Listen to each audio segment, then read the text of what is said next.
The second book of Enoch. The story of Enoch, how the Lord took him to heaven.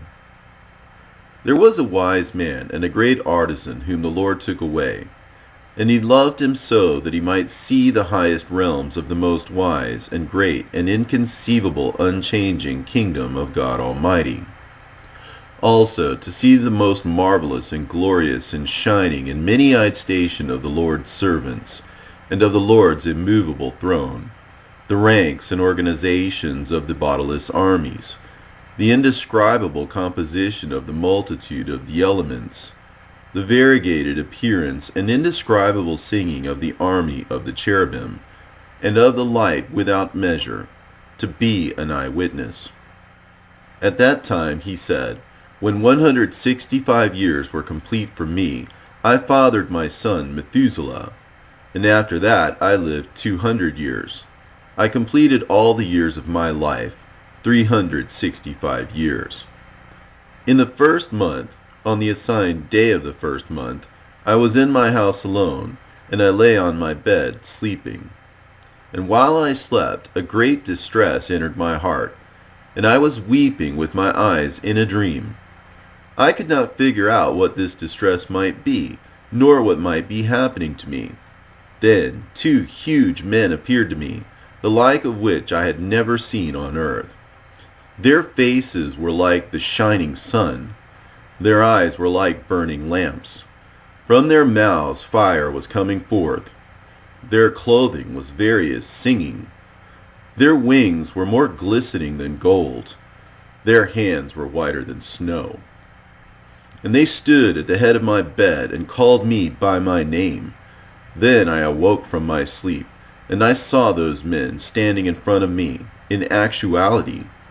Then I bowed down to them, and I was terrified, and the appearance of my face was changed because of fear.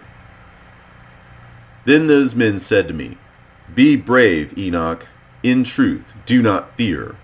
The eternal God has sent us to you.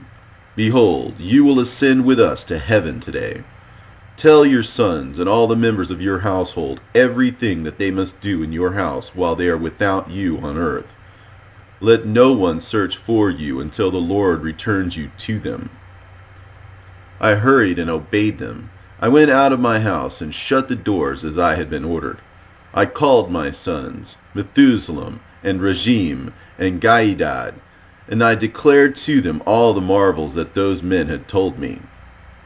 Enoch said, Listen, my children, I do not know where I am going, nor what will confront me. Now, my children, I say to you, do not turn away from God. Walk before his face and keep his commandments.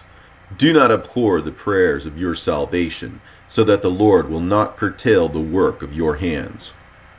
Do not be ungenerous with the Lord's gifts, and the Lord will not be ungenerous with his donations and love gifts in your storehouses. Bless the Lord with the firstborn of your herds and the firstborn of your children, and a blessing will be on you forever. Do not turn away from the Lord, and do not worship vain gods, gods who did not create the heaven and the earth, or any other created thing, for they will perish, and so will those who worship them. And may God make your hearts true in reverence for him. And now, my children, no one must search for me until the Lord returns me to you. And it came about when I had spoken to my sons, those men called me, and they took me up onto their wings, and carried me up to the first heaven, and placed me on the clouds. And behold, they were moving. There I perceived the air higher up, and higher still I saw the ether. They placed me on the first heaven, and they showed me a vast ocean, much bigger than the earthly ocean. They showed me the 200 angels who govern the stars, and the heavenly combinations. They fly with their wings, and do the rounds of all the planets. There I perceived the treasuries of the snow and ice, and the angels who guard their terrible storehouses. Also the treasury of the clouds from which they come out and go in. They showed me the treasuries of the dew, like olive oil. The appearance of its image was like every kind of earthly flower, only more numerous. and the angels who guard their treasuries, how they are shut and opened. Those men picked me up and brought me up to the second heaven. They showed me, and I saw a darkness greater than earthly darkness. There I perceived prisoners under guard, hanging up, waiting for the measureless judgment. Those angels had the appearance of darkness itself, more than earthly darkness. Unceasingly they made weeping all the day long. I said to the men who were with me, "Why are these ones being tormented unceasingly?" Those men answered me, "These are those who turned away from the Lord, who did not obey the Lord's commandments, but of their own will plotted together, and turned away with their prince, and with those who were under restraint in the fifth heaven." I felt very sorry for them, and those angels bowed down to me and said to me, "Man of God, pray for us to the Lord." And I answered and said, "Who am I, a mortal man, that I should pray for angels? Who knows where I am going, or what will confront me, or who indeed will pray for me?" And those men took me from there, and they brought me up to the third heaven, and set me down there. And I looked downward, and I saw paradise, and that place is inconceivably pleasant. I saw the trees in full flower. Their fruits were ripe and pleasant smelling, with every food in yield, and giving off profusely a pleasant fragrance. In the midst of them was the tree of life, at that place where the Lord takes a rest when he goes into paradise. That tree is indescribable for the pleasantness and fine fragrance, and more beautiful than any other created thing that exists. From every direction it has an appearance which is gold-looking and crimson, and with the form of fire. It covers the whole of paradise, and has something of every orchard tree and every fruit. Its root is in paradise, at the exit that leads to the earth. Paradise is in between the corruptible and the incorruptible. Two streams come forth, one a source of honey and milk, and one a source that produces oil and wine, and it is divided into 4 parts.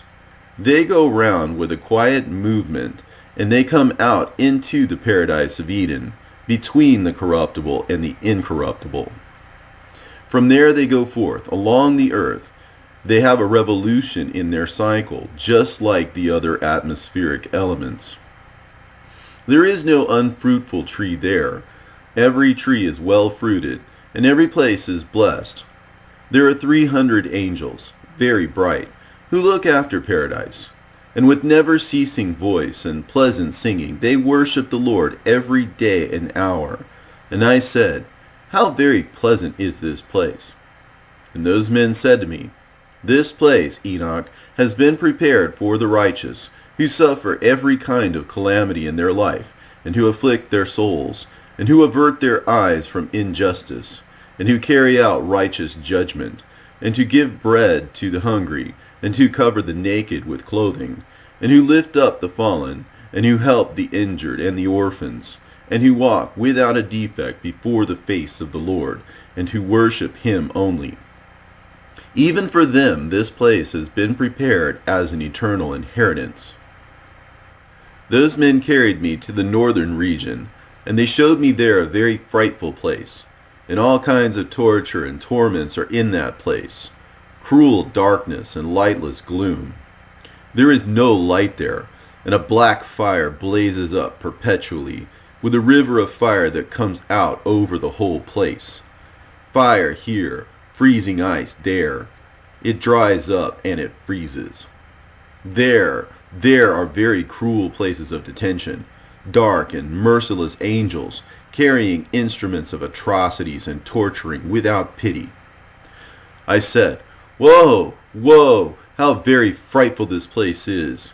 Those men said to me, "This place, Enoch, has been prepared for those who do not glorify God, and for those who practice on the earth the sin which is against nature, which is child corruption in the anus in the manner of Sodom, for those who practice witchcraft, enchantments, divinations, trafficking with demons, and who boast about their evil deeds, stealing, lying, insulting, coveting, resentment, fornication, and murder.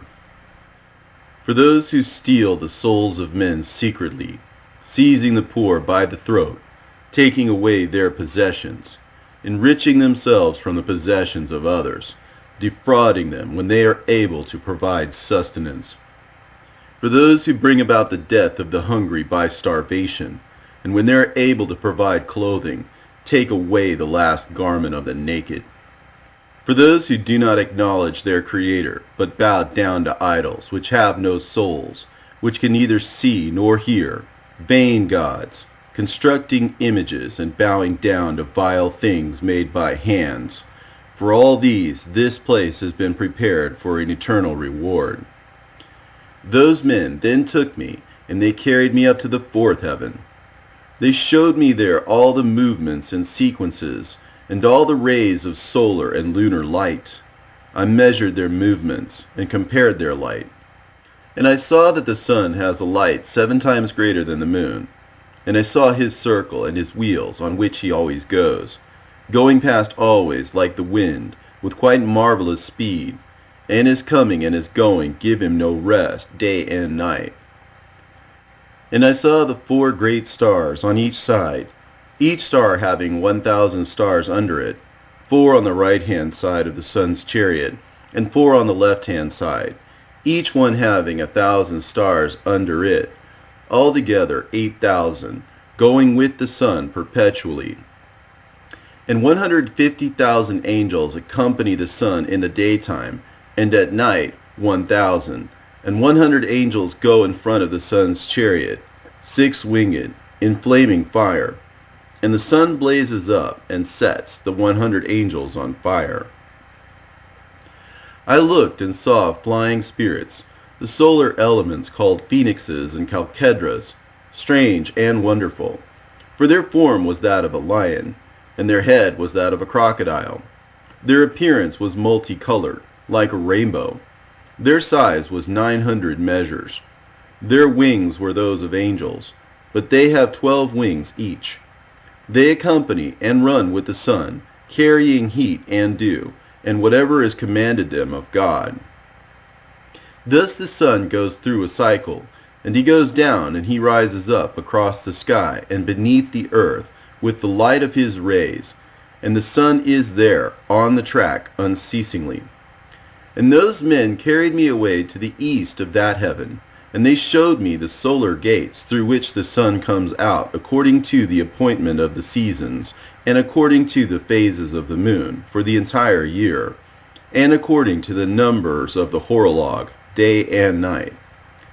I saw 6 open gates, each gate having 61 stadia and a quarter of a stadium. And I measured carefully, and I figured out their size to be so much, through which the sun comes out and goes off to the west. It becomes even, and goes in through all of the months.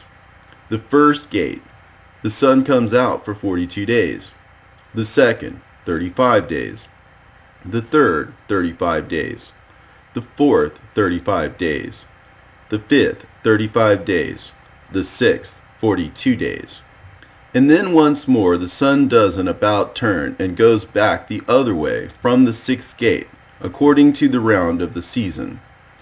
And the sun goes through the 5th gate 35 days, the 4th 35 days, the 3rd 35 days, the 2nd 35 days. And so the days of the whole year are completed, according to the cycle of the 4 seasons. Then those men carried me away to the west of the heaven, and they showed me 6 large open gates corresponding to the circuit of the eastern gates, opposite them, where the sun sets, according to the number of days, 365 1/4. Thus the sun goes back once again to the eastern gates, under the earth. And when the sun goes out from the western gates, he takes off his light, the splendor which is his radiance, and 400 angels take his crown and carry it to the Lord, for since his shining crown is with God, with 400 angels guarding it.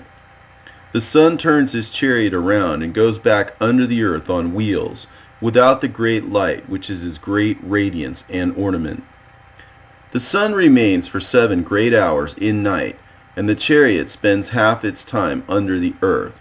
And when he comes to the eastern approaches, in the 8th hour of the night, the 400 angels bring back the crown and crown him, and his brightness and the shining of his crown are seen before sunrise, and the sun blazes out more than fire does. Then the solar elements, called phoenixes and chalcedras, burst into song.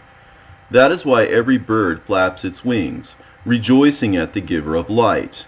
They burst into song at the Lord's command. The light giver is coming to give radiance to the whole world, and the morning watch appears, which is the sun's rays. And the sun comes out over the face of the earth, and retrieves his radiance, to give light to all the face of the earth. They showed me the calculation of the sun's movement, and the gates by which he goes in and out. For these are the great gates, which God created to be an annual horologe. This is why the sun has the greater heat, and the cycle for him goes on for 28 years, and begins once more from the start. And another calculation those men showed me, that of the moon, and all the movements and phases, and 12 big gates, crowned from the west to the east, through which the moon goes in and goes out, in accordance with the regular seasons.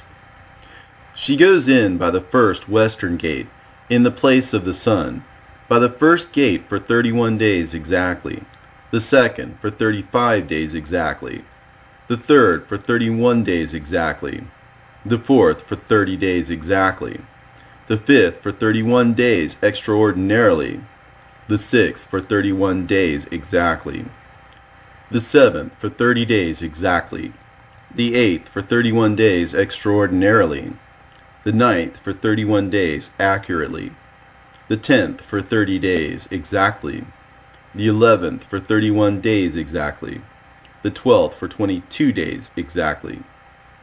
Thus likewise by the western gates, in accordance with the cycle and in accordance with the number of eastern gates. Thus she goes in also by the western gates, and she completes the year, 364 days. The moon passes by the quarters for 3 years, and the fourth completes it exactly. For this reason they are taken away, outside heaven, for 3 years, and are not to be added to the number of days, because these ones change the seasons of the year, 2 new moons increasing, 2 others decreasing.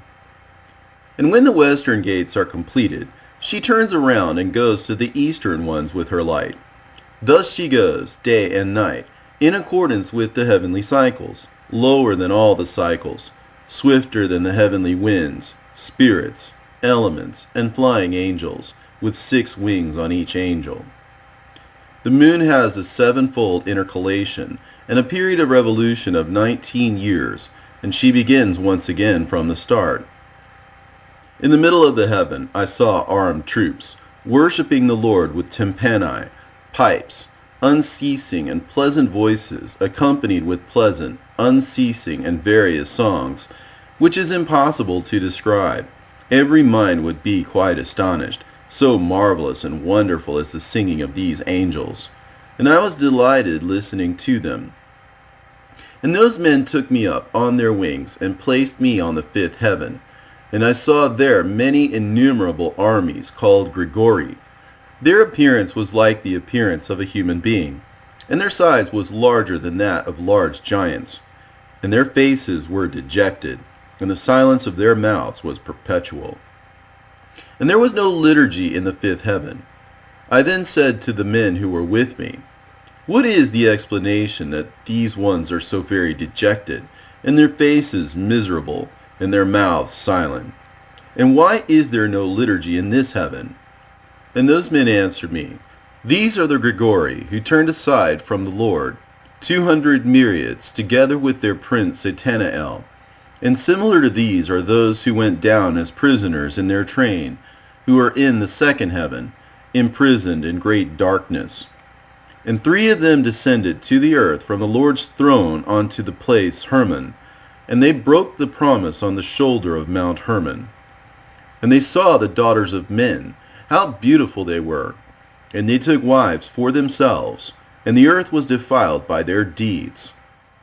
They and the wives of men created great evil in the entire time of this age, acted lawlessly, and practiced miscegenation, and gave birth to giants, great monsters, and great enmity. And this is why God has judged them with a great judgment, and they mourn their brothers, and they will be outraged on the great day of the Lord. I said to the Gregory, I have seen your brothers, and their deeds, and their torments, and their great prayers, and I have prayed for them, but the Lord has sentenced them under the earth until heaven and earth are ended forever. And I said, Why are you waiting for your brothers? And why don't you perform the liturgy before the face of the Lord? Start up your liturgy, and perform the liturgy before the face of the Lord, so that you do not enrage your Lord God to the limit. And they responded to my recommendation, and they stood in 4 regiments in this heaven. And behold, while I was standing with those men, 4 trumpets trumpeted in unison with a great sound, and the Gregory burst into singing in unison, and their voice rose in front of the face of the Lord, piteously and touchingly. Those men then took me from there, and they carried me up to the 6th heaven. There I saw 7 groups of angels, brilliant and very glorious. Their faces were more radiant than the radiance of the sun, and there was no difference between their faces, or in their dimensions, or in the style of their clothing. These groups of angels carry out and carefully study the movements of the stars, the revolution of the sun and the phases of the moon, and the well-being of the cosmos. When they see any evil activity, they put the commandments and instructions in order, and the sweet choral singing, and every kind of glorious praise. These are the archangels who are over the angels. These archangels harmonize all existence, heavenly and earthly. The angels who are over seasons and years, the angels who are over rivers and the ocean, and the angels who are over the fruits of the earth, and over every kind of grass, who give every kind of food to every kind of living thing. Also, the angels who record all human souls, all their deeds, and their lives before the face of the Lord. And in the midst of them are 7 phoenixes and 7 cherubim, and 7 6-winged beings, having but one voice, and singing in unison. Their song is not to be reported, and the Lord is delighted by his footstool. Those men lifted me up from there, and they carried me up to the 7th heaven, and I saw an exceptionally great light, and all the fiery armies of the great archangels, and the incorporeal forces, and the dominions, and the origins, and the authorities, the cherubim and the seraphim, and the many-eyed thrones, the regiments, and the shining Otanim stations. I was terrified, and I trembled with great fear. Those men then picked me up and led me into their midst, and said to me, Be brave, Enoch, do not be frightened. They showed me the Lord from a distance, sitting on his exceedingly high throne. And what is on the 10th heaven, since the Lord is present there? And on the 10th heaven is God, and it is called in the Hebrew language Aravoth. All the heavenly armies came and stood on the 10 steps corresponding to their ranks, and they did obeisance to the Lord. Then they went to their places in joy, merriment, and in immeasurable light, singing songs with soft, gentle voices, while presenting the liturgy to him gloriously. They do not leave by night, nor depart by day, standing in front of the face of the Lord, and carrying out his will, cherubim and seraphim, standing all around his throne, 6-winged and many-eyed. They cover his entire throne, singing with gentle voice in front of the face of the Lord, Holy, holy, holy is God the sovereign Lord. Heaven and earth are full of his glory. When I had seen all these things, those men said to me, Enoch, up to this point we have been commanded to travel with you. The men went away from me, and from then on I did not see them any more, but I remained alone at the edge of the 7th heaven. I became terrified and fell on my face and said to myself, Woe is me! What has happened to me? The Lord sent one of his glorious ones, the archangel Gabriel. He said to me, Be brave, Enoch. Do not be frightened. Stand up. Come with me and stand in front of the face of the Lord forever.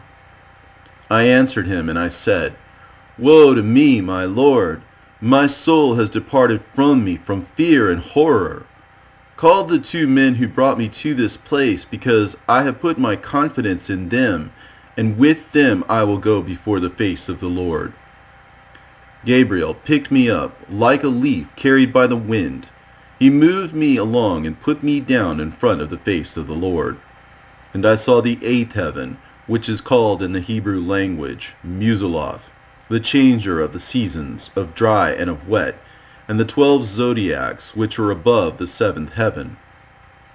I saw the 9th heaven, which in the Hebrew language is called Kukavim, where the heavenly houses of the 12 zodiacs are. And on the 10th heaven, Avaroth, I saw the view of the face of the Lord, like iron made burning hot in a fire and brought out, and it emits sparks and is incandescent. Thus even I saw the face of the Lord. But the face of the Lord is not to be talked about. It is supremely marvelous, supremely awesome, and supremely frightening. And who am I to give an account of the inexpressible being of the Lord and of his face, so extremely strange and indescribable? How many are his commands, his multiple voice? The Lord's throne, supremely great and not made by hands. The choir stalls all around him, the cherubim and the seraphim armies, and their never silent singing. Who can give an account of his beautiful appearance, never changing and indescribable, and his great glory? I fell down flat and did obeisance to the Lord, and the Lord with his own mouth said to me, Be brave, Enoch, do not be frightened. Stand up and stand in front of my face forever. Michael, the Lord's archistratege, lifted me up and brought me in front of the face of the Lord. And the Lord said to his servants, sounding them out, Let Enoch join in and stand in front of my face forever. And the Lord's glorious ones did obeisance and said, Let Enoch yield in accordance with your word, O Lord. And the Lord said to Michael, Go and extract Enoch from his earthly clothing. Anoint him with my delightful oil, and put him into the clothes of my glory. So Michael did just as the Lord said to him. He anointed me, and he clothed me. The appearance of that oil is greater than the greatest light, and its ointment is like sweet dew, and its fragrance myrrh. It is like the rays of the glittering sun. I looked at myself, and I had become like one of his glorious ones, and there was no observable difference. The Lord summoned one of his archangels, Vrevoil by a name, who was swifter in wisdom than the other archangels, and who records all the Lord's deeds. The Lord said to Vrevoil, Bring out the books from my storehouses, and fetch a pen for speed writing, and give it to Enoch, and read him all the books. Vrevoil hurried and brought me the books, a knife, and ink. He gave me the pen for speed writing from his hand. He was telling me all the things of heaven, the earth, sea, and all the elements, and the movements and their courses, of the living thunder, the sun, the moon, the stars, their courses and their changes, seasons, years, days, hours, the coming of the clouds, the blowing of the winds, the number of the angels, and the songs of the armed troops, of every kind of human thing, every kind of language, singing, human life, rules, instructions, sweet-voiced singing, and everything that is appropriate to learn. Vrevoil instructed me for 30 days and 30 nights. His mouth never stopped speaking. And as for me, I did not rest, writing all the symbols and all the creatures. When I had finished 30 days and 30 nights, Vrevoil said to me, These things, whatever I have taught you, whatever you have learned, whatever you have written down, You sit down and write. All the souls of men, whatever of them are not yet born, and their places prepared for eternity. For all the souls are prepared for eternity before the composition of the earth. I sat down for a second period of 30 days and 30 nights, and I wrote down everything accurately. I wrote 366 books. The Lord called me and said to me, Enoch, sit to the left of me with Gabriel. And I did obeisance to the Lord. And the Lord spoke to me, Enoch, beloved, whatever you see, and whatever things are standing still or moving about, were brought to perfection by me. I, myself, will explain it to you. Before anything existed at all, from the very beginning, whatever exists, I created from the non-existent, and from the invisible, the visible. Listen, Enoch, pay attention to these words of mine. For not even to my angels have I explained my secrets, nor related to them their origin, nor my endlessness and inconceivableness as I devise the creatures, as I am making them known to you today. For before any visible things had come into existence, I, the One, moved around in the invisible things, like the sun, from the east to the west, and from the west to the east. But the sun has rest in himself, yet I did not find rest, because everything was not yet created. I thought up the idea of establishing a foundation to create a visible creation. I commanded the very highest things, let one of the invisible things descend visibly, and at a will descended, extremely large. I looked at him, and behold, in his belly he had a great light. I said to him, disintegrate yourself at a will, and let what is born from you become visible. And he disintegrated himself, and there came out a very great light. I was in the midst of the great light, and light out of light it carries thus.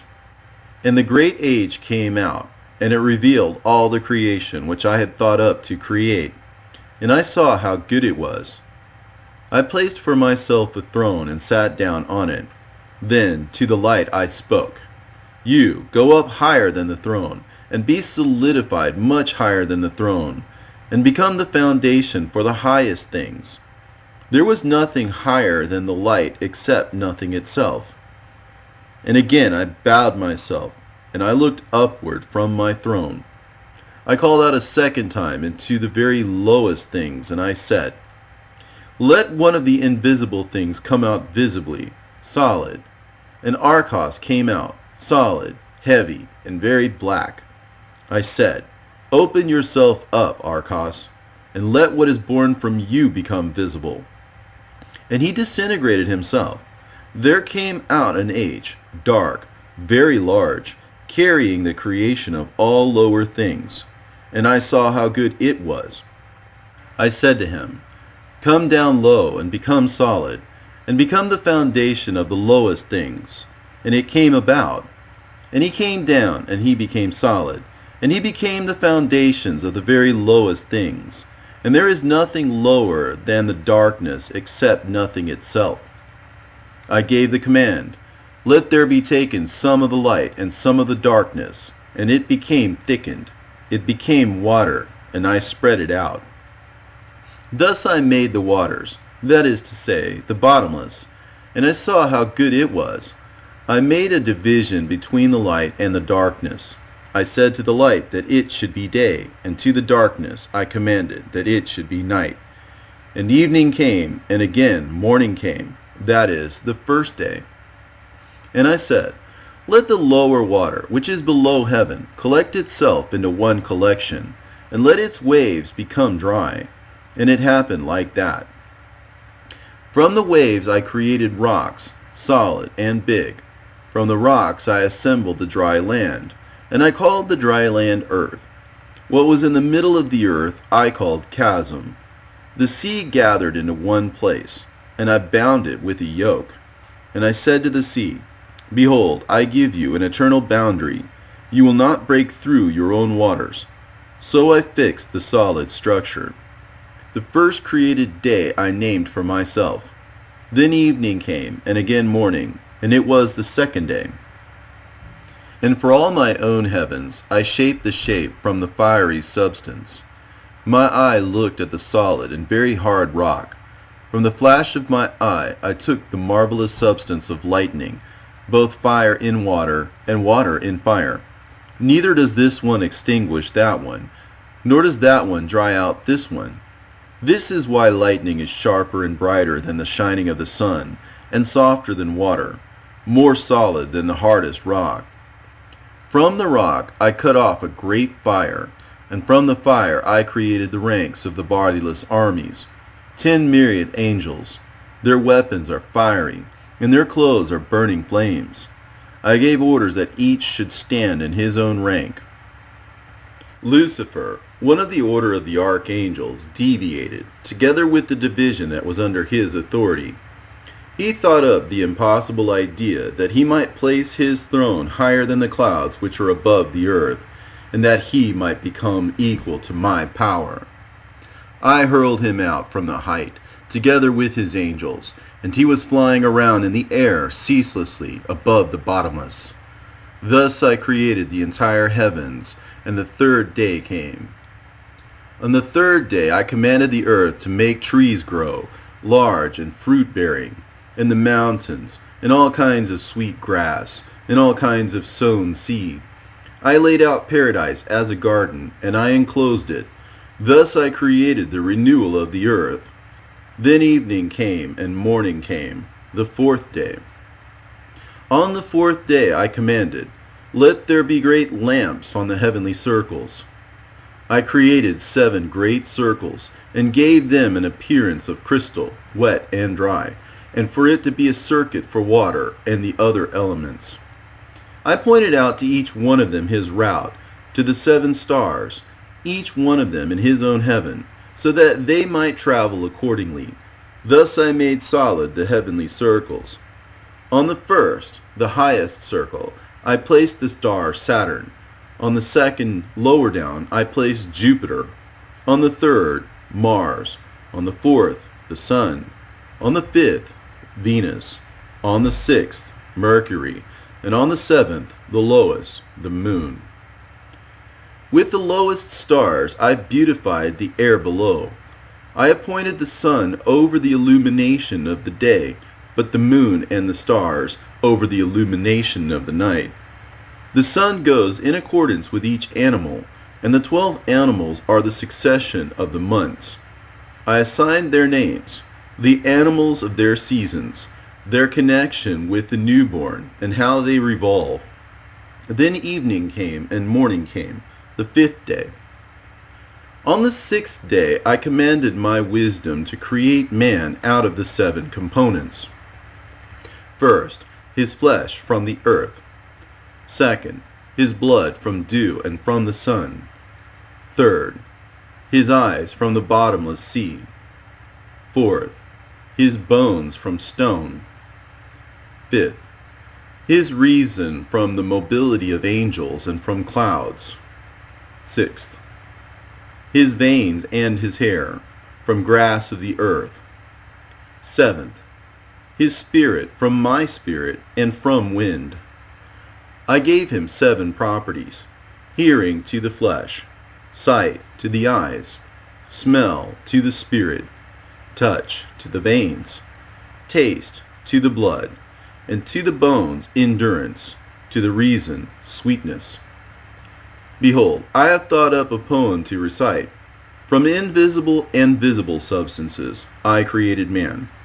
From both his natures came both life and death. As my image, he knows the word like no other creature. But even in his greatest, he is small, and again, at his smallest, he is great. On the earth, I assigned him to be a second angel, honored, great, and glorious. I assigned him to be a king, to reign on the earth, and to have my wisdom.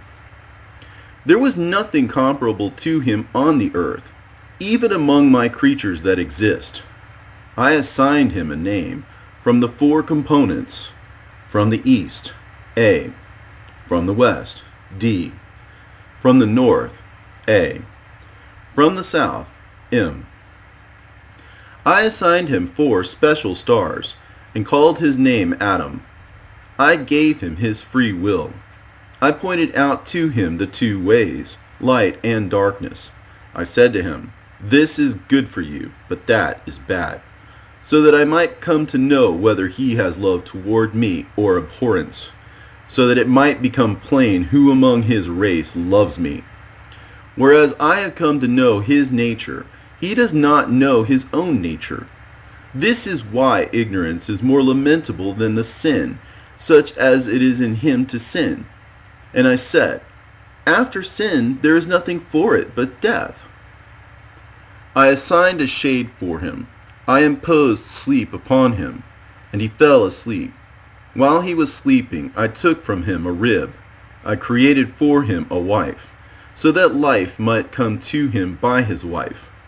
I called her name Mother, that is to say, Eve. Adam, Mother, earthly and life. I created a garden in Eden, in the east, so that he might keep the agreement and preserve the commandment. I created for him an open heaven, so that he might look upon the angels, singing in triumphal song. The light, which is never darkened, was perpetually in paradise. The devil understood how I wished to create another world, so that everything could be subjected to Adam on the earth, to rule and reign over it. The devil is of the lowest places. Lucifer has become a demon because he fled from heaven. In this way he became different from the angels. His nature did not change, but his thought did, since his consciousness of righteous and sinful things changed. Lucifer became aware of his condemnation and of the sin he sinned previously. This is why he thought up the scheme against Adam. In such a form, he entered paradise and corrupted Eve, but Adam he did not contact. On account of her ignorance, I cursed the ground and the serpent. I did not curse mankind nor any other creature, but only mankind's evil fruit-bearing. This is why the fruit of doing good is sweat and exertion. I said to him, "You are earth, and into the earth once again you will go, out of which I took you. I will not destroy you, but I will send you away to what I took you from. Then I can take you once again at my second coming." I blessed all my creatures, visible and invisible. I blessed the 7th day, which is the Sabbath, in which I rested from all my doings. On the 8th day I likewise appointed, so that the 8th day might be the first created of the week, and that it should revolve in a revolution of 7,000, so that 8,000 might be in the beginning of a time not reckoned and ending. Neither years, nor months, nor weeks, nor days, nor hours, like the first day of the week. So also that the 8th day of the week might return continually. Now Enoch, whatever I have told you, whatever you have understood, whatever you have seen in the heavens, whatever you have seen on the earth, and whatever I have written in the books by my supreme wisdom, all these things I plan to accomplish. I created them from the highest foundation to the lowest, and to the end. There is no advisor and no successor to my creation. I am self-eternal, not made by hands. My thought is without change. My wisdom is my advisor, and my deed is my word. My eyes look at all things, and if I look at all things, then they stand still and shake with terror. But if I should turn my face away, then all things would perish. Apply your mind, Enoch, and acknowledge the one who is speaking to you. You take the books which you yourself have written. I give you Samuela and Raguela, who brought you up here to me. Go down onto the earth. Tell your sons all that I have told you, and everything that you have seen, from the lowest heavens up to my throne. For I created all the armies and all the forces. There is no one who opposes me, or who is insubordinate to me, for all submit themselves to my sole rule and work, my sole dominion. Give them the books of your handwriting. They will read them, and they will acknowledge me as the creator of everything. They will understand that there is no other God than myself. Let them distribute the books in your handwriting, children to children, family to family, and kinsfolk to kinsfolk. I will give you, Enoch, a defender, my archistratege Michael, on account of your handwritings and the handwritings of your fathers, Adam and Seth. They will not be destroyed until the final age. I have commanded my angels, Arioch and Marioch, whom I have appointed on the earth to guard them, and to command the things of time, to preserve the handwritings of your fathers, so that they might not perish in the impending flood, which I will create in your generation. For I know the wickedness of mankind, how they have rejected my commandments, and they will not carry the yoke which I have placed on them. They cast off my yoke, and they will accept a different yoke. Nor do they sow the seed which I have given them, but they will sow worthless seed, not fearing God and not worshiping me. But they began to worship vain gods, and they renounced my uniqueness. They will reject my sole rule, and all the world will sin by injustices, crimes, adulteries, and idolatries.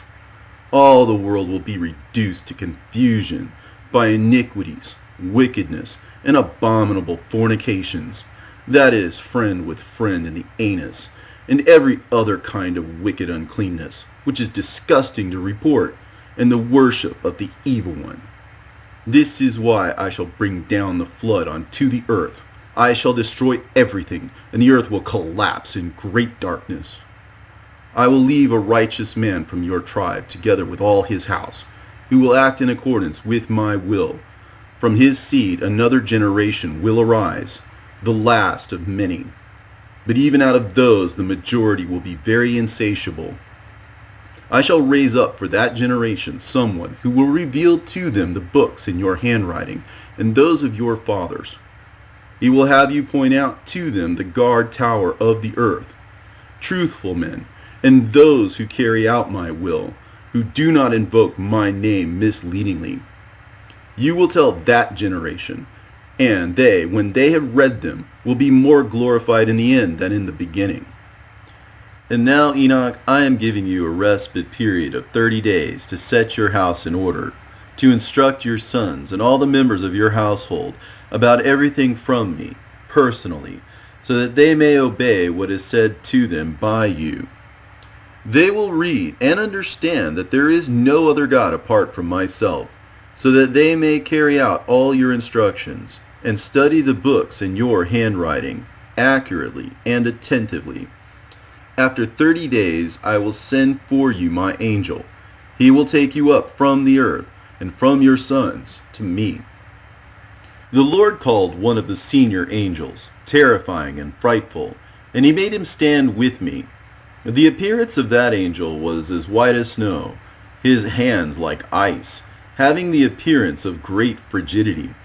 He chilled my face because I could not endure the terror of the Lord, just as it is not possible to endure the fire of the stove and the heat of the sun and the frost of death.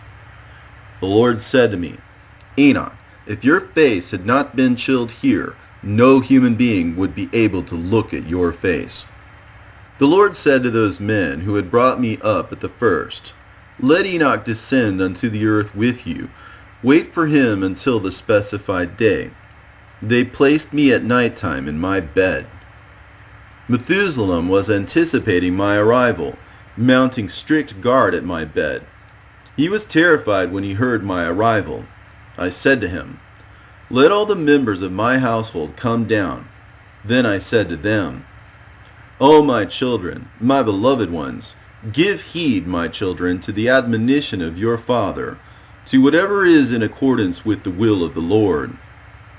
I have been sent today to you from the lips of the Lord, to speak to you whatever has been, whatever is now, and whatever will be until the day of judgment. Listen, my children, for it is not from my own lips that I am reporting to you today, but from the lips of the Lord I have been sent to you. For you hear my words out of my lips. Out of my lips a human being created exactly equal to yourselves. But I have heard from the fiery lips of the Lord. For the lips of the Lord are a furnace of fire, and his angels are flames which come out. But you, my children, see my face as a human being, created exactly like yourselves. But I am one who has seen the face of the Lord, like iron made burning hot by a fire, and it is brought out, and it emits sparks, and it is incandescent. You gaze into my eyes as a human being, equal in significance as yourself, but I have gazed into the eyes of the Lord, shining like the rays of the sun, and terrifying the eyes of a human being. But you, my children, see the right hand of one who helps you, a human being created identical to yourselves. But I have seen the right hand of the Lord helping me and filling heaven. You see the scope of my activity, the same as your own, but I have seen the scope of the Lord, without limit and without analogy, and to which there is no end. You hear the saying of my lips, but I have heard the Lord speaking loud like thunder, when there is a continual disturbance in the clouds. And now, my children, listen to the discourses of your earthly father. Frightening and dangerous it is to stand before the face of an earthly king. Terrifying and very dangerous it is, because the will of the king is death, and the will of the king is life. How much more terrifying and dangerous it is to stand before the face of the King of earthly kings, and of the heavenly armies, the regulator of the living and of the dead. Who can endure that endless distress? Now therefore, my children, I know everything, for either from the lips of the Lord, or else my eyes have seen from the beginning even unto the end, and from the end to the recommencement. I know everything, and everything I have written down in books, the heavens, their boundaries and their contents, all the armies and their movements I have measured. I have recorded the stars, the multitude of multitudes, innumerable. What human being can see their cycles and their phases? For not even the angels know their number, but I have written down all their names. The solar circle I have measured, its rays I have counted. The hours I have counted, its entrances and all the months, its departures and all its movements, their names I have written down. The lunar cycle I have measured its movements, which are in accordance with each day, the diminution which it undergoes during each day and night, in accordance with the hours. The 4 seasons were appointed. From the seasons the 4 cycles were created. And in the cycles the year was appointed. The months were appointed, and from the months I counted days, and from the days I measured off the hours. I counted them and wrote them down. Everything that is nourished on the earth I have investigated and written down. Every seed, sown and not sown, which grows from the earth, all the garden plants, all the grasses, all the flowers, their delightful fragrances and names. The dwelling places of the clouds, their organization and their wings, how they carry the rain and the raindrops, all this I investigated. I wrote down the rumble of the thunder and the lightning, and they showed me the keys of their keepers, the places where they go in and where they go out, by measure. They are raised by means of a chain, they are lowered by means of a chain, so that they do not pull the clouds away and do not cause what is on the earth to perish. I wrote down the treasuries of the snow, the storehouses of the cold and the frosty wind. I observed how, depending in the season, their custodians fill up with them, and their treasuries are not emptied. I wrote down the sleeping chambers of the winds. I observed and saw how their custodians carry scales and measures. First, they place them in the scales. Secondly, in the measure. It is by measure that they release them skillfully into all the earth, lest the earth should be rocked by violent gusts. I measured all the earth, its mountains, hills, fields, woods, stones, rivers, and everything that exists. I wrote down the height from the earth to the seventh heaven, the depth of the lowermost hell, the place of condemnation, and the supremely large hell, open and weeping. I saw how the prisoners were in pains, looking forward to endless punishment. I recorded all those who had been condemned by the judge, all their sentences, and all their corresponding deeds. I saw all those from the age of my ancestors with Adam and Eve. I sighed and burst into tears. I said concerning their disreputable depravity, "Oh, how miserable for me is my incapacity and that of my ancestors." And I thought in my heart, and I said, "How blessed is the person who has not been born, who has not sinned before the face of the Lord, so that he will not come into this place, nor carry the yoke of this place." I saw the key holders and the guards of the gates of hell standing, as large as serpents, with their faces like lamps that have been extinguished, and their eyes aflame, and their teeth naked down to their breasts. I said to their faces, "It would have been better if I had not seen you, nor heard about your activities, nor that any member of my tribe had been brought to you. To what a small extent they have sinned in this life, but in the eternal life they will suffer forever." I ascended to the east, into the paradise of Eden, where rest is prepared for the righteous. It is open as far as the third heaven, but it is closed off from this world. The guards are appointed at the very large gates to the east of the sun, angels of flame, singing victory songs, never silent, rejoicing at the arrival of the righteous. When the last one will arrive, he will bring out Adam together with the ancestors. He will bring them in there, so that they may be filled with joy, just as a person invites his best friends to have dinner with him and they arrive with joy. They talk together in front of the man's place, waiting in joyful anticipation to have dinner with delightful enjoyments and riches that cannot be measured, joy and happiness in eternal light and life. I say to you, my children, happy is the person who reverences the name of the Lord, who serves him in front of his face always, who organizes the gifts with fear, offerings of life, and who in this life lives and dies correctly. Happy is he who carries out righteous judgment, not for the sake of payment, but for justice, not expecting anything whatever as a result. The result will be that judgment without favoritism will follow for him. Happy is he who clothes the naked with his garment, and to the hungry he gives his bread. Happy is he who judges righteous judgment for orphan and widow, and who helps anyone who has been treated unjustly. Happy is he who turns aside from the short-lived path of this vain world and walks in the right paths, and who lives that life which is without end. Happy is he who sows right seed, for he shall harvest sevenfold. Happy is he in whom is the truth, so that he may speak the truth to his neighbor. Happy is he who has compassion on his lips and gentleness in his heart. Happy is he who understands all the works of the Lord, performed by the Lord, and glorifies him.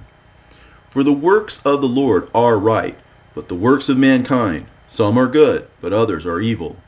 By their works those who speak lying blasphemies are recognized. My children, every just deed, every just decree, every just decision, I have checked out and written down, just as the Lord commanded me. In all these things I have discovered differences. For just as 1 year is more honorable than another year, so one person is more honorable than another person. Some because of much property, some again because of wisdom of the heart, some again because of singular intelligence, some again because of craftiness, some again because of silence of the lips, some again because of purity, some again because of strength, some again because of handsome appearance, some again because of youth, some again because of a penetrating mind, some again because of bodily appearance, some again because of abundant feelings. Even though these things are heard on every side, nevertheless there is no one better than he who fears God. He will be the most glorious of that age. The Lord with his own 2 hands created mankind. In a facsimile of his own face, both small and great, the Lord created them. Whoever insults a person's face insults the face of a king, and treats the face of the Lord with repugnance. He who treats with contempt the face of any person treats the face of the Lord with contempt. He who expresses anger to any person without provocation will reap anger in the great judgment. He who spits on any person's face insultingly will reap the same at the day of the Lord's great judgment. Happy is the person who does not direct his heart with malice toward any person, but who helps the offended and the condemned, and lifts up those who have been crushed, and shows compassion on the needy, because on the day of the great judgment every weight and every measure and every set of scales will be just as they are in the market. That is to say, each will be weighed in the balance, and each will stand in the market, and each will find out his own measure, and in accordance with that measurement each shall receive his own reward. If anyone is prompt in performing a good offering in front of the face of the Lord, then the Lord will also be prompt to accept it on his account, and he will be prompt in his compensations. If anyone makes lamps numerous in front of the face of the Lord, then the Lord will make his treasure storehouse numerous in the highest kingdom. Does the Lord demand bread or lamps or sheep or oxen or any kind of sacrifices at all? That is nothing. But God demands pure hearts. By means of all those things he tests people's hearts. Listen, my people, and give heed to the utterance of my lips. If to an earthly king someone should bring some kind of gifts, if he is thinking treachery in his heart, and the king perceives it, will not the king be angry with him? And will not he spurn his gifts? Will the king not hand him over for judgment? If any person seduces another person into untruth by fair speech, but his heart is evil, will he not be conscious of the treachery of his heart? And will he not judge himself in himself, whether or not his judgment be true? How his untruthfulness is obvious to everyone. When the Lord sends out the great light, in that light there will be true judgment, without favoritism, for true and untrue alike, and no one will be able to hide himself then. And now, my children, place the thoughts in your hearts, and give heed to the sayings of your Father, which I am making known to you from the lips of the Lord. Receive these books in your Father's handwriting, and read them. For the books are many, and in them you will learn all the deeds of the Lord. There have been many books since the beginning of creation, and there will be until the end of the age. But not one of them will make things as plain to you as the books in my handwriting. If you hold on firmly to them, you will not sin against the Lord. For there is no other besides the Lord, neither in heaven, nor on the earth, nor in the deepest places, nor in the one foundation. The Lord is the one who laid the foundations upon the unknown things, and he is the one who spread out the heavens above the visible and the invisible things. The earth he solidified above the waters, and the waters he based upon the unfixed things. And he alone created the uncountable creatures. And who is it who has counted the dust of the earth, or the sand of the sea, or the drops of rain, or the dew of the clouds, or the blowing of the wind? Who is it who has plaited the land and the sea, together with indissoluble bonds? Who caused the unknowable beauty of the stars to spring forth from the fire, and with them has adorned the sky, and put in the midst of them the sun, so that he might travel along the 7 celestial circles, which are appointed with 182 thrones, so that he might descend to the shortest day, and once more 182, so that he might descend to the longest day.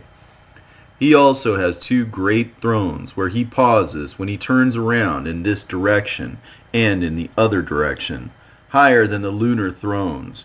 From the month Sivan, from the 17th day he descends until the month of Thevet, and from the 17th day of Thevet he ascends. In this way the sun moves along all the celestial circles. When he comes close to the earth, then the earth is merry, and makes its fruit grow. But when he goes away, then the earth laments, and the trees and all fruits have no productivity. All this is by measurement, and by the most precise measurement of the hours. He fixed it by measure, by his own wisdom, that is everything visible and invisible. From the invisible things and the visible things, he created all the visible things, and he himself is invisible. Thus I am making it known to you, my children, and you must hand over all the books to your children throughout all your generations, and to your relatives, and among all nations who are discerning, so that they may fear God, and so that they may accept them. They will be more enjoyable than any delightful food on earth. They will read them and adhere to them. But those who are undiscerning, and who do not understand the Lord, neither fear God nor accept them, but renounce them, and regard themselves burdened by them. A terrible judgment is awaiting them. Happy is the person who puts their yoke on and carries it around, for he will plow on the great day of judgment. I am swearing to you, my children, but look, I am not swearing by my oath at all, neither by heaven, nor by earth, nor by any other creature which the Lord created. For the Lord said, There is no oath in me, nor any unrighteousness, but only truth. So if there is no truth in human beings, then let them make an oath by means of the words, Yes, yes, or if it should be the other way round, No, no. I make an oath to you, yes, yes, that even before any person was in his mother's womb, individually a place he prepared for each soul, as well as a set of scales and a measurement of how long he intends him to live in this world, so that each person may be investigated with it. Yes, children, do not deceive yourselves, for ahead of the time a place has been prepared there for each human soul. I have set down the achievements of each person in the writings, and no one can hide himself who was born on the earth, nor can his achievement be kept secret. I see everything as if in a mirror. Now therefore, my children, in patience and meekness abide for the number of your days, so that you may inherit the final, endless age that is coming. Every assault, every persecution, and every evil word endure for the sake of the Lord. If the injury and persecution happen to you on account of the Lord, then endure them all for the sake of the Lord. If you are able to take vengeance with 100-fold revenge, do not take vengeance, neither on one who is close to you, nor one who is distant from you. For the Lord is the one who takes vengeance, and he will be the avenger for you on the day of the great judgment, so that there may be no acts of retribution here from human beings, but only from the Lord.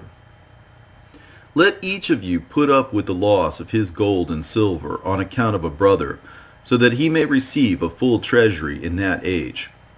Stretch out your hands to the needy in accordance with your ability. Do not hide your silver in the earth. Help a believer in affliction, and then affliction will not find you in your treasuries and in the time of your work.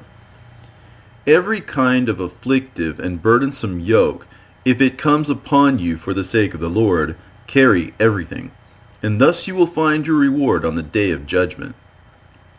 In the morning of the day, in the middle of the day, and in the evening of the day, it is good to go to the Lord's temple, on account of the glory of your Creator. For every kind of spirit glorifies him, and every kind of creature, visible and invisible, praises him.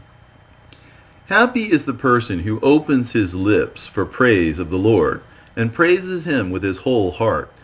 And cursed is every person who opens his heart for insulting, insults the poor, slanders his neighbor, because that person slanders God. Happy is the person who opens their lips, both blessing and praising God. Cursed is the person who opens their lips for cursing and blasphemy before the face of the Lord all their days. Happy is the person who blesses all the works of the Lord. Cursed is the person who despises any of the Lord's creatures. Happy is the person who looks carefully to the raising of the works of their own hand. Cursed is the person who looks, is jealous, and works to destroy the works of another. Happy is the person who preserves the foundations of his most ancient fathers, made firm from the beginning. Cursed is the person who breaks down the institutions of his ancestors and fathers. Happy is the person who cultivates the love of peace. Cursed is the person who disturbs those who are peaceful by means of love. Happy is he, even though he does not speak peace with his tongue, nevertheless in his heart there is peace toward all. Cursed is the person who with his tongue speaks peace, but in his heart there is no peace, but a sword. For all these things will be weighed in the balances, and exposed in the books on the great day of judgment. So now, my children, do not say, Our Father is with God, and he will stand in front of God for us, and he will pray for us concerning our sins. For there is no helper there, not even for one person who has sinned. See how I have written down all the deeds of every person before the creation, and I am writing down what is done among all persons forever. No one can contradict my handwriting, because the Lord sees all the evil thoughts of mankind, how vain they are, where they lie in the treasuries of the heart. So now, my children, pay close attention to all your father's sayings, whatever I say to you, so that you will not be sorry, saying, Our father warned us at that time about this ignorance of ours, so that there may be peace for you in your inheritance. The books which I have given you, do not hide them.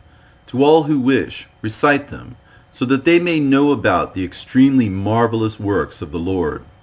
Behold, my children, the prescribed day has arrived. The appointed time confronts me. It urges me on to my departure from you. The angels who wish to go with me are standing on the earth, waiting for what they have been told. For tomorrow morning I shall go up to the highest Jerusalem, into my eternal inheritance.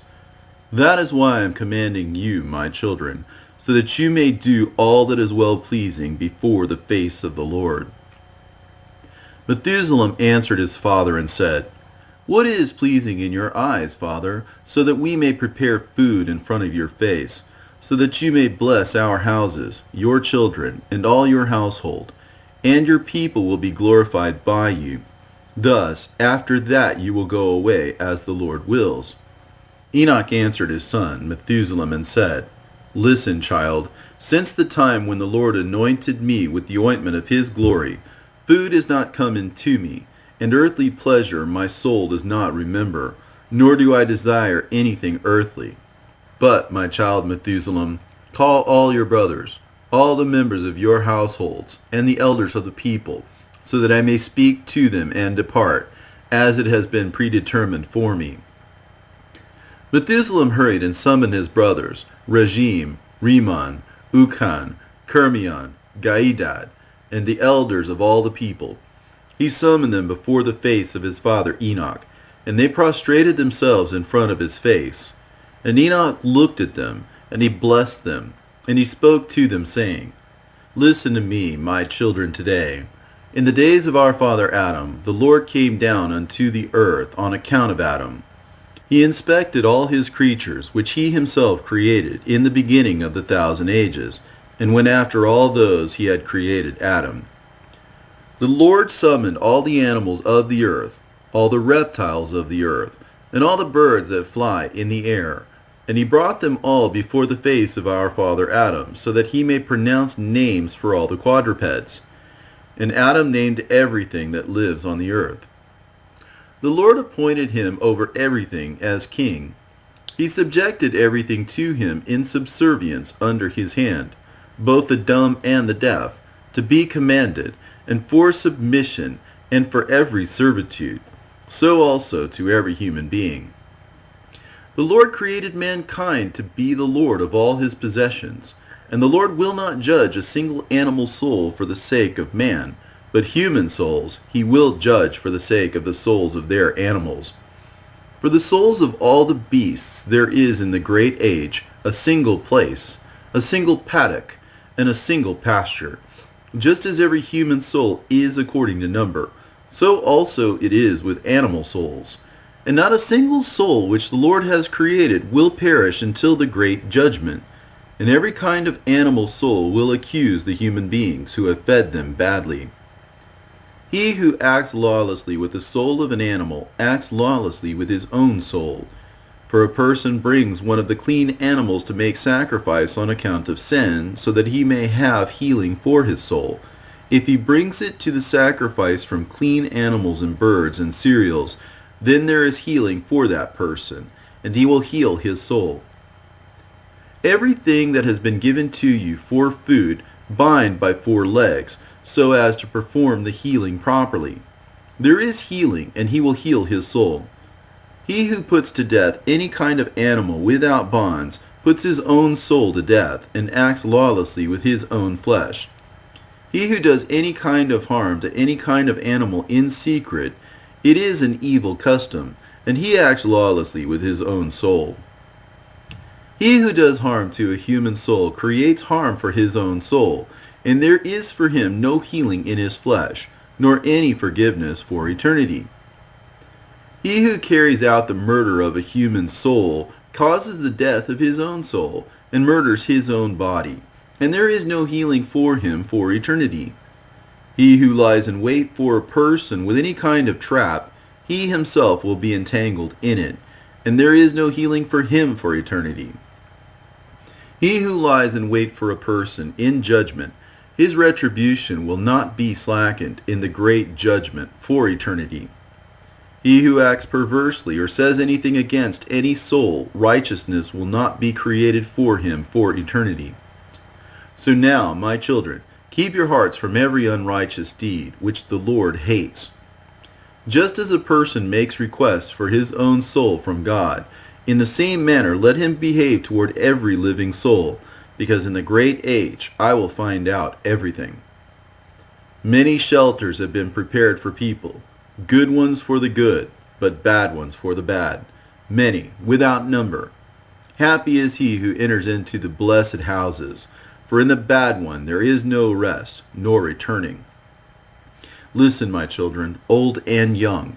A person, when he places a vow upon his heart to bring gifts before the face of the Lord from his own works, and his hands did not make that thing, then the Lord will turn away his face from the works of his hands, and he will not find the works of his hands.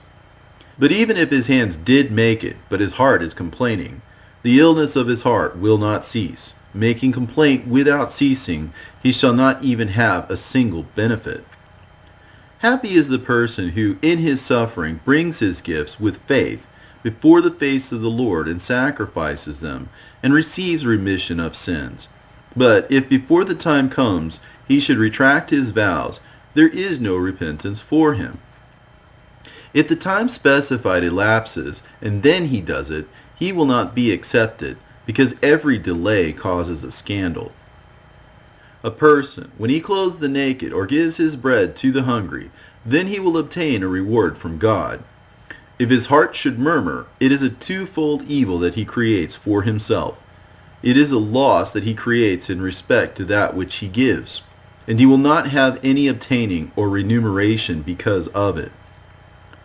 The poor man, when his heart is satisfied or his body is clothed, and he performs an act of contempt, then he will ruin all his endurance of poverty. He will not obtain the reward for his good deeds. For the Lord detests every kind of contemptuous person, and every person who makes himself out to be great, and every untruthful word stimulated by injustice. It will be cut off with the blade of the sword of death and thrown into the fire. It will burn, and this cutting out has no healing unto eternity. When Enoch had spoken these words to his sons, to the princes of the people, and all his people, near and far, having heard that the Lord was calling Enoch, They consulted one another, saying, Let us go, let us kiss Enoch. And they came together, up to 2,000 men, and they arrived at the place Achuzan, where Enoch was, and his sons. The elders of the people and all the community came and prostrated themselves and kissed Enoch. They said to him, O our father Enoch, may you be blessed by the Lord, the eternal King. Now bless your sons and all the people, so that we may be glorified in front of your face today. For you will be glorified in front of the face of the Lord for eternity, because you are the one whom the Lord chose in preference to all the people upon the earth. And he appointed you to be the one who makes a written record of all his creation, visible and invisible, the helper of your own household. And Enoch answered his people, saying to all of them, Listen, my children, before anything existed, and before ever any created thing was created, the Lord created his whole creation, visible and invisible. However, how much time there was that went by, understand how, on account of this, he constituted man in his own form, in accordance with the similarity. He gave him eyes to see, ears to hear, heart to think, reason to argue. The Lord set everything forth for the sake of man, and he created the whole creation for his sake, and he divided it into times. From time he established years. From the years he settled months. From the months he settled the days. From the days he settled 7. And it is in those he settled the hours, and the hours he measured exactly, so that a person might think about time, so that he might count the years, the months, the days, the hours, the perturbations, the beginnings, the endings, and that he might keep count of his own life from the beginning unto death, think about his sins, so that he might write down his achievement, both good and evil. For no achievement is hidden in front of the Lord, so that every person might know his own achievement, so that he might not transgress any one of his commandments at all, so that he might hold on to what my hand has written, from generation to generation. When the whole of creation, visible and invisible, which the Lord has created, shall come to an end, then each person will go to the Lord's great judgment. Then all time will perish. Afterwards there will be neither years, nor months, nor days, nor hours. They will be dissipated. After that they will not be reckoned. They will constitute a single age. All the righteous who escape from the Lord's great judgment will be collected together into the great age. The great age will come about for the righteous, and it will be eternal. After that there will be among them neither weariness, nor sickness, nor affliction, nor worry, nor want, nor debilitation, nor night, nor darkness, but they will have a great light, a great indestructible light, paradise, great and incorruptible. For everything corruptible will pass away, and the incorruptible will come into being, and it will be the shelter of the eternal residences. Now therefore, sons, guard your souls from every kind of injustice, such as the Lord hates. Walk in front of his face with fear, trembling, and worship him alone. To the true God bow down, not to idols, which have no voice. Every kind of oblation present justly in front of the face of the Lord. But what is unjust, the Lord detests. For the Lord sees everything that a person thinks in his heart. Then reason advises him. For every thought is presented before the Lord, who made the earth firm and settled creatures upon it. If you look upon the sky, behold, the Lord is there, for the Lord created the sky. If you look upon the earth, then the Lord is there, for the Lord founded the earth and placed upon it all his creatures. If you contemplate upon the depths of the ocean, and on all that is beneath the earth, then the Lord is there, because the Lord created all things. Do not bow down to anything created by man, nor anything created by God, so committing apostasy against the Lord of all creation. For no kind of deed is hidden from the face of the Lord. Walk, my children, in long-suffering, in meekness, in honesty, in affliction, in distress, in faithfulness, in truth, in hope, in weakness, in derision, in assaults, in temptation, in deprivation, having love for one another until you go out from this age of suffering, so that you may become inheritors of the never-ending age. How happy are the righteous who shall escape the Lord's great judgment, for they will be made to shine 7 times brighter than the sun. For in that age everything is estimated 7-fold: light, darkness, food, enjoyment, misery, paradise, tortures, fire, frost, etc. All this I have put down in writing, so that you may read it and think about it. And when Enoch had spoken to his people, the Lord sent the gloom onto the earth. It became dark and covered the men who were standing and talking with Enoch. The angels hurried, grasped Enoch, and carried him up to the highest heaven, where the Lord received him and made him stand in front of his face for eternity. Then the darkness departed from the earth, and it became light.